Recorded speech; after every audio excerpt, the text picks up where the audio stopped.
Assalamualaikum warahmatullahi wabarakatuh. Perkenalkan, nama saya Nur Asifa yang merupakan mahasiswi dari Universitas Indonesia Timur Makassar. Di sini saya akan menjelaskan atau memaparkan materi tentang teori. Baik, kita masuk ke latar belakang, yang dimana latar belakang dari teori produksi ini adalah produksi adalah transformasi atau pengubahan faktor produksi menjadi barang produksi atau suatu proses dimaksudkan atau bisa disebut dengan input dan diubah menjadi iuran atau bisa disebut dengan output.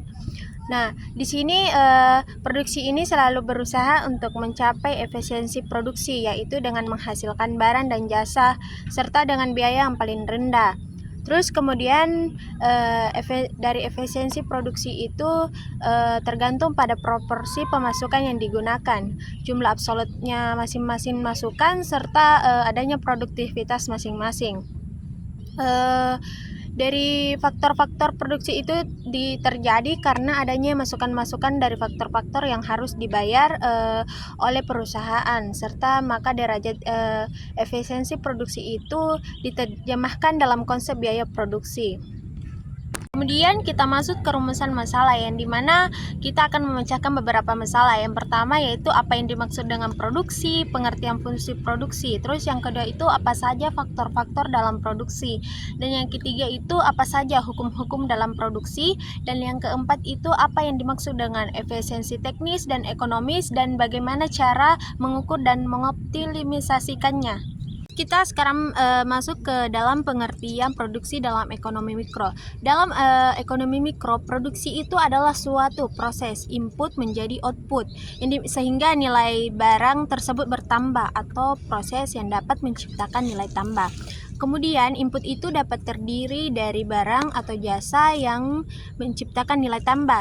Terus sedangkan output adalah barang atau jasa yang dihasilkan dari suatu produksi. Jadi produksi tidak harus berarti suatu proses mengubah barang yang berwujud menjadi barang lain, seperti halnya dalam suatu pabrik. Terus akan tetapi jasa pengangkutan atau pengiriman dalam penyimpan barang seperti jasa hotel, jasa pangkas rambut, jasa dokter, itu termasuk dalam proses produksi. Sekarang kita masuk ke dalam tujuan produksi, yang dimana ada beberapa tujuan dalam produksi, yaitu yang pertama itu menghasilkan barang atau jasa, yang dimana hal ini sangat jelas jika tujuan produksi adalah menghasilkan barang atau jasa dengan menciptakan barang atau jasa baru melalui proses produksi. Terus yang kedua itu meningkatkan nilai guna barang atau jasa, yang dimana dari sebuah perusahaan atau industri memproduksi suatu barang bertujuan untuk meningkatkan nilai guna barang itu sendiri. Terus yang dimana juga ini barang sebelumnya tersebut itu belum berguna, akan tetapi karena adanya proses produksi ini nilai guna barang itu tersebut menjadi lebih tinggi. Terus yang ketiga itu ada meningkatkan kemakmuran masyarakat, yang dimana dari proses produksi ini diharapkan dapat menghasilkan produk yang nantinya dapat mendatangkan keuntungan yang nantinya dapat memakmurkan masyarakat atau meningkatkan.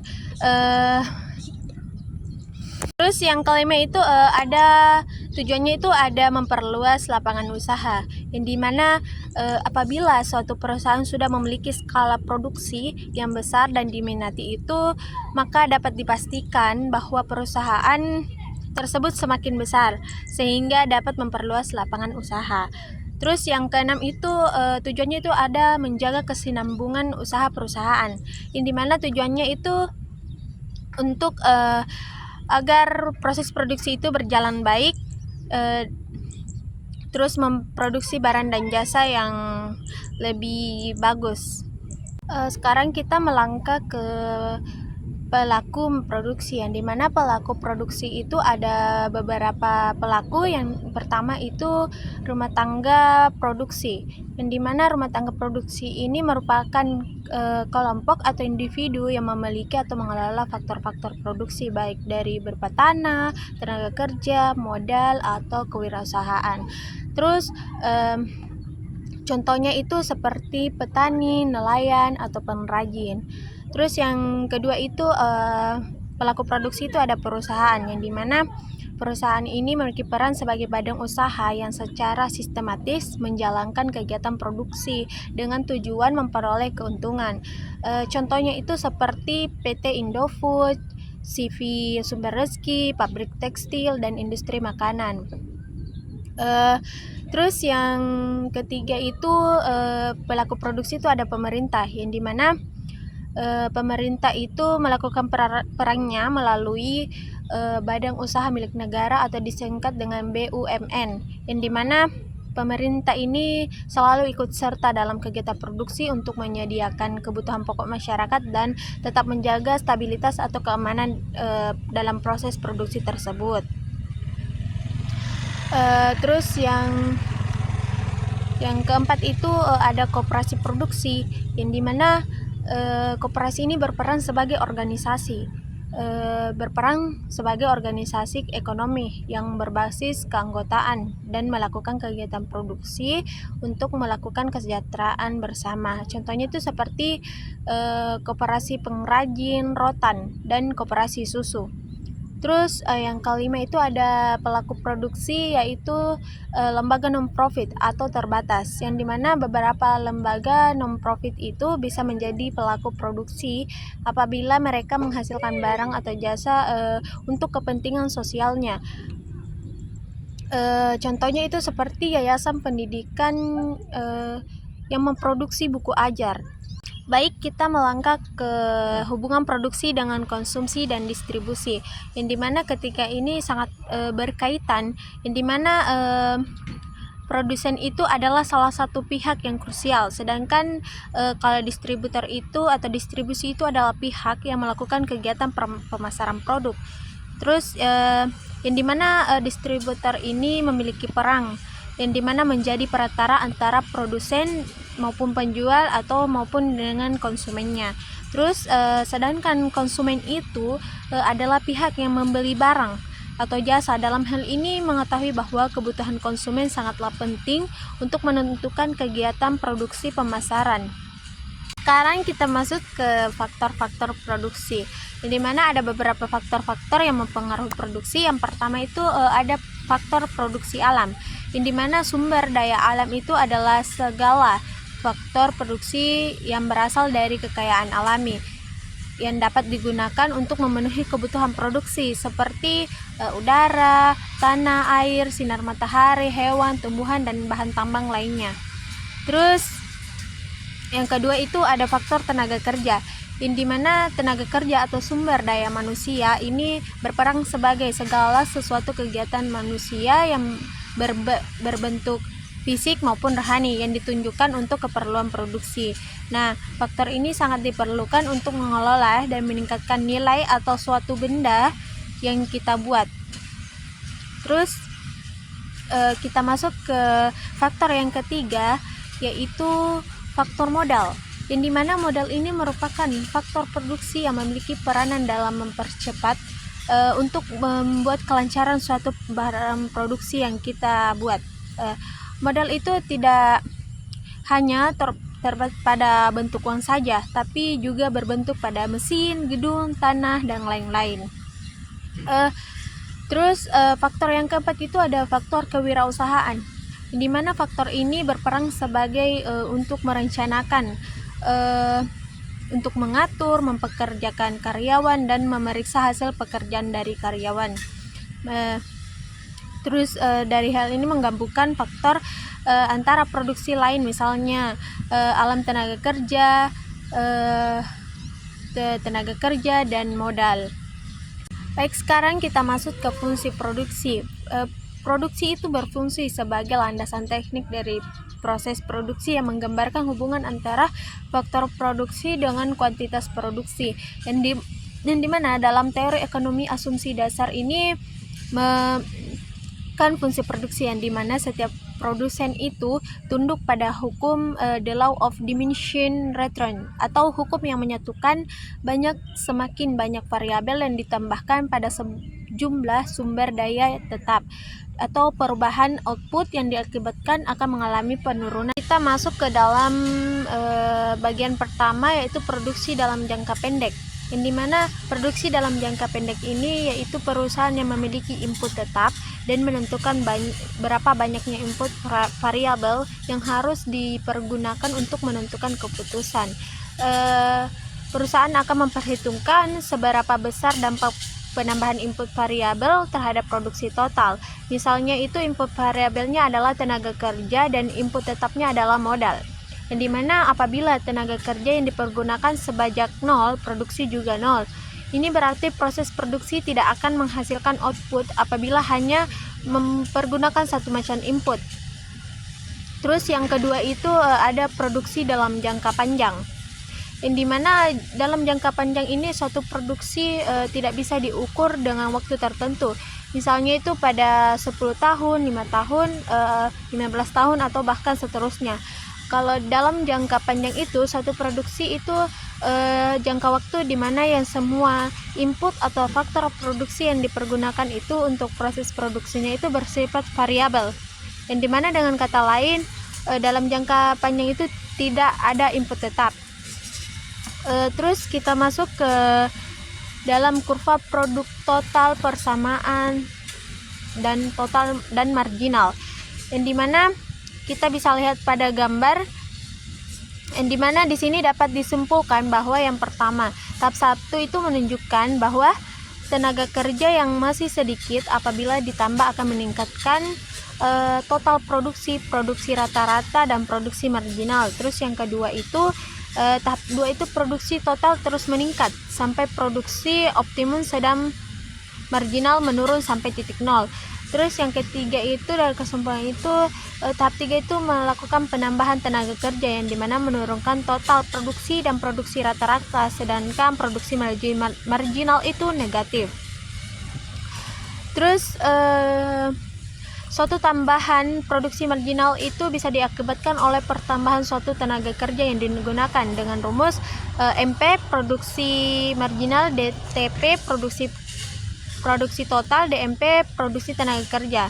Terus kalau dari produksi rata-rata itu DP sama dengan produksi rata-rata, TP sama dengan produksi total, dan L sama dengan tenaga kerja. Jika faktor produksi yang dapat berubah adalah jumlah tenaga kerja dan jumlah modal atau sarana yang digunakan, maka fungsi produksi dapat dinyatakan sebagai dengan rumus Q sama dengan F L kali C. Jadi pada fungsi produksi ini bisa diketahui bahwa tingkat produksi dapat berubah dengan merubah faktor tenaga kerja dan atau jumlah modal, di mana perusahaan mempunyai dua alternatif. Jika berkeinginan untuk menambah tingkat produksinya, mungkin perusahaan ini harus meningkatkan produksi dengan tenaga kerja atau menambah modal atau menambah tenaga kerja dan modal, yang dimana produksi ini menggunakan dua variabel, yaitu terdapat kombinasi antara dua faktor produksi yang untuk menghasilkan output yang sama. Terus yang paling mudah dikombinasikan itu adalah faktor produksi, tenaga kerja, dan modal, yang dimana dalam produksi seorang produsen tentu saja diperhadapkan pada bagaimana menggunakan faktor produksinya secara efisien untuk menghasilkan hasil yang lebih maksimum. Baik, kita masuk ke dalam materi hukum-hukum dalam produksi. Yang pertama itu ada hukum hasil yang semakin berkurang atau the law of diminishing return, yang dimana hukum ini merupakan hukum yang dicetuskan oleh David Ricardo. Hukum ini menyatakan bahwa penambahan produksi tidak selalu memberikan peningkatan pada hasil yang sebanding pada titik tertentu, dan penambahan hasil akan semakin berkurang meskipun faktor produksi terus ditambah. Hal ini terjadi karena adanya penambahan input secara terus-menerus akan berakibat pada jumlah input yang melebihi kapasitas produksi sehingga produktivitas tidak lagi maksimal. Seperti gambar yang dapat kita lihat pada gambar di atas, yang dimana dapat kita lihat pada kurva produksi total serta kurva rata-rata produksi dan produksi marginal, di mana dapat kita lihat bahwa Penambahan satu orang tenaga kerja sebagai input akan meningkatkan jumlah output total yang dihasilkan. Begitu juga dengan penambahan tenaga kerja kedua masih akan menambah jumlah produksi total yang dihasilkan.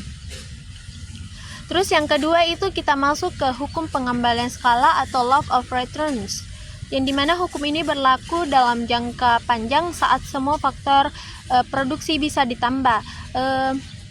Terus hukum ini fokus pada perubahan efek semua input secara proporsional terhadap output.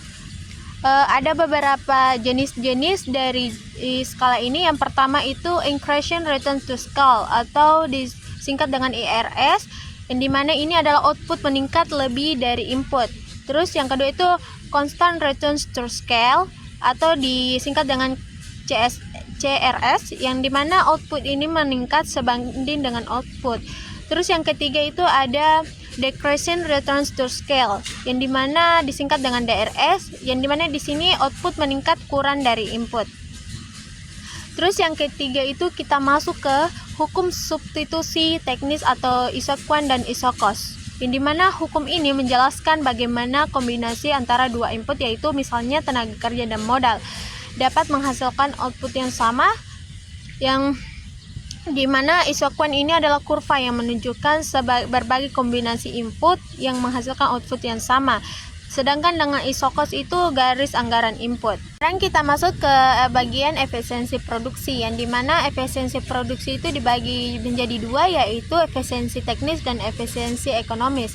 Yang dimana efisiensi teknis itu adalah apabila output yang digunakan mampu menghasilkan produktivitas yang lebih maksimum. Terus sedangkan efisiensi ekonomis itu apabila usaha mencapai efisiensi teknis dan efisiensi harga. Terdapat beberapa hal yang dapat menyebabkan keuntungan maksimum sulit dicapai oleh seorang petani, dan antaranya yaitu petani tidak atau belum memahami prinsip hubungan input dan output. Terus petani juga sering dihadapkan pada faktor risiko yang lebih tinggi, misalnya pada hama, penyakit, atau iklim yang tidak menentu. Terus serta adanya keterbatasan petani dalam menyediakan input atau peluang. Cara mengukur atau meningkatkan kemampuan dan keterampilan dalam mengadopsi inovasi teknologi budidaya bawang merah misalnya itu terjadi pada analisis efisiensi teknis secara matematis, dapat diukur dengan sebagai berikut, yaitu ET sama dengan YI per YI, di mana ET itu sama dengan tingkat efisiensi teknis, YI besarnya produksi atau output ke I, YI sama dengan produksi potensial atau frontier ke I. Sedangkan dari marginal physical product dapat dirumuskan dengan MPP sama dengan marginal physical product atau produk marginal, atau dapat dituliskan RP atau satuan. Terus BI itu elastisitas produksi atau satuan, Y sama dengan produk rata-rata, terus XI itu input produksi. Cara mengoptimalisasikan penggunaan faktor produksi itu adalah dengan mungkin bisa menggunakan sumber daya atau tenaga kerja, modal, tanah, atau kewirausahaan itu secara efisien untuk menghasilkan output maksimal dengan biaya yang minimal. Ini penting agar usaha tetap kompetitif, produktif, dan berkelanjutan. Terus kita masuk ke aplikasi teori dalam dunia nyata. Yang pertama itu ada implikasi teori produksi dalam dunia nyata. Teori produksi menjelaskan bagaimana mengelola input atau tenaga kerja, bahan baku, modal untuk menghasilkan output secara efisien di dunia nyata, seperti menghitung beberapa banyak tenaga kerja, menentukan titik efisiensi maksimal atau tidak boros agar tidak boros, terus mengetahui kapan tambahan input mulai tidak produktif. Contohnya itu ada pada petani padi hanya memperkerjakan buruh tambahan seperti titik tertentu. Setelah itu menambahkan buruh justru membuat hasil tidak sebanding dengan biaya. Terus yang kedua itu ada penerapan teori produksi dalam dunia industri, yang dimana itu teori ini dapat dilakukan dengan perencanaan produksi, yang dimana kita bisa menentukan jumlah optimal mesin, bahan baku, dan jam kerja. Terus yang kedua itu ada pemilihan teknologi yang dimana kita bisa mengganti tenaga kerja dengan mesin untuk efisiensi, terus menentukan kapan teknologi baru perlu diadopsi untuk meningkatkan output. Terus itu ada yang ketiga, itu ada efisiensi biaya yang dimana kita bisa menghitung biaya produksi per unit, terus mencari kombinasi input paling murah untuk hasil terbaik atau isokuan dan isokos. Contohnya itu pada pabrik mobil Toyota yang menerapkan lean manufacturing agar produksi lebih efisien dan minim limbah. Sekarang kita masuk ke bagian ketiga, yaitu relevansi UMKM dan startup, yang dimana UMKM dan startup juga sangat terbantu dalam pemahaman teori produksi melalui dari keterbatasan sumber daya, optimalisasi input kecil, skalabilitas, yang dimana keterbatasan sumber daya ini UMKM biasanya punya modal, SDM dan alatnya itu terbatas, harus diatur sangat efisien. Terus dari optimalisasi input kecil itu dengan sumber daya kecil, mereka itu harus mencari kombinasi input agar tetap tidak bisa bersaing. Terus kalau dari skalabilitas, teori produksi membantu mereka menghitung kapan dan bagaimana usaha bisa berkembang tanpa membuang banyak biaya. Contoh UMKM-nya itu usaha minuman kopi kekinian yang menyesuaikan jumlah pekerja saat jam ramai dan jam sepi agar tidak terjadi overstaff. Sekarang kita masuk ke tantangan produksi di era digital dan otomisasi, ya dimana dari otomatisasi itu mesin dan robot yang menggantikan manusia secara efisien. Terus kalau dari perubahan keterampilan tenaga kerja, karyawan itu harus memiliki melek tinggi atau pelatihan. Dengan pelatihan SDM menjadi penting agar bisa mengoperasikan alat modern. Terus dari tekanan persaingan itu, perusahaan dituntut untuk lebih cepat, murah, dan tepat. Terus yang keempat itu ada tantangannya itu atau data atau AI, yang dimana perusahaan bisa menganalisis data produksi secara real time. Sekarang kita masuk ke kesimpulan. Kesimpulannya itu, teori produksi menjelaskan bagaimana cara mengelola faktor produksi tenaga kerja, baik dari tenaga kerja, modal, bahan baku, dan teknologi untuk menghasilkan output secara efisien. Dengan memahami hubungan antara input dan output, pelaku usaha dapat meningkatkan produktivitas, mengurangi biaya, dan membuat keputusan produksi yang tepat. Teori ini sangat penting diterapkan baik di sektor industri besar maupun UMKM dalam menghadapi persaingan dan perkembangan teknologi. Sarannya itu, yang pertama itu pelaku usaha itu perlu mempelajari dan menerapkan teori produksi dalam kegiatan bisnis untuk mencapai efisiensi.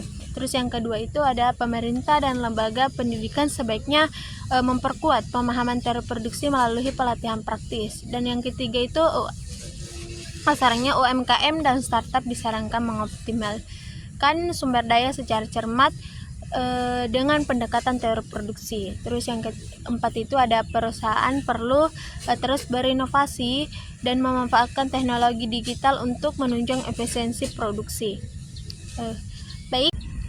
Baik, itulah tadi hasil dari presentasi saya mengenai materi tentang teori produksi. Sekarang teman-teman pasti sering menggunakan barang-barang hasil produksi setiap hari. Barang-barang tersebut tentunya dihasilkan dari bahan baku yang telah diolah. Namun, pernahkah teman-teman berpikir bahwa penambahan bahan baku itu selamanya menambah hasil produksi? Nah, inilah mengapa saya harus bisa menjelaskan apa itu tentang pengertian teori produksi, fungsi teori produksi, faktor-faktor yang mempengaruhi teori produksi, dan apa saja hukum-hukum teori produksi, serta bagaimana cara mengukur melalui kurva. Itulah tadi hasil presentasi saya.